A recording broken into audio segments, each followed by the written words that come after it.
How to connect Instagram to Discord account.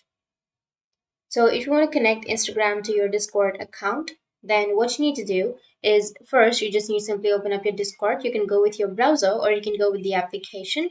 So just open up your Discord and make sure to log into your account. Now, once you've signed in, what you need to do is just go with the bottom left, which has that user settings option. Now, under your user settings, you can simply go with the left side, and here you'll need to find an option of connections.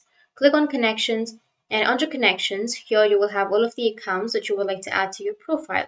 So you can simply choose any one of these. So if you don't find Instagram right here, then what you need to do is just simply go with the right arrow. And from here, you need to choose the Instagram account. As you can see, you'll have all of these options like Facebook.